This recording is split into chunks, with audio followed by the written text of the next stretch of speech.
Amen. Nous, en petite exhortation, nous comprenons que l'élévation vient de l'Éternel. L'élévation ne vient pas de nous. Romains chapitre 12, verset 16 nous dit quoi? Ayez les mêmes sentiments les uns envers les autres. N'aspirez pas à ce qui est élevé, mais laissez-vous attirer par ce qui est humble. Ne soyez point sages à vos propres yeux. Est-ce que cela signifie que je ne dois pas travailler pour être, par exemple, directeur d'une entreprise? Non, travaille. Est-ce que cela signifie que je ne dois pas travailler pour avoir 18 de moyenne? Non! Nous parlons ici de l'Église. Les choses de l'Église sont les choses de l'Église. Les choses du monde sont les choses du monde. Dans le monde, on travaille. Tu peux viser un poste, tu travailles. Mais à condition de ne pas faire des choses terribles pour obtenir ce que tu veux. Mais dans la légalité, tu travailles. C'est bien et nous encourageons cela. Mais ce sentiment d'humilité, se laisser attirer par ce qui est humble, c'est que nous devons être conscients que nous travaillons pour l'œuvre de Dieu. Amen. Nous ne travaillons pas pour l'œuvre d'un homme, nous travaillons pour l'œuvre du Seigneur. Et si le Seigneur fait qu'on nous place à tel poste, laissons-la et faisons le travail que nous avons à faire. Nous ne travaillons pas pour être nommés pasteurs, parce que le ministère pastoral ne vient pas d'un homme, ça vient de l'Éternel. Nous ne travaillons pas pour être nommés chantre principal.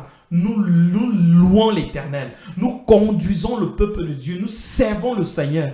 Et c'est le Seigneur qui nous élève. C'est pourquoi la Bible dit que car quiconque, dans Luc chapitre 14, verset 11, quiconque s'élève sera abaissé et quiconque s'abaisse sera élevé.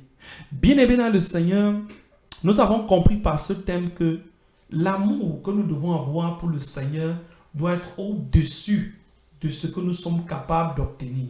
L'amour, je répète, que nous devons avoir pour le prochain, pour le Seigneur, doit être au-dessus du poste, doit être au-dessus du pouvoir. Parce que c'est le Seigneur qui élève.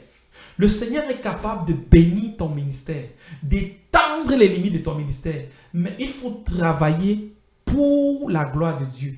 Mais ne travaille pas pour le poste. Ne travaille pas pour la reconnaissance des hommes. Ne travaille pas pour que les hommes puissent dire tu mérites. Mais travaille pour plaire à celui qui t'a appelé, à celui qui t'a engagé. Que le Seigneur bénisse également ta vie, qu'il bénisse ta maison. Je prie que ce message également touche ton cœur.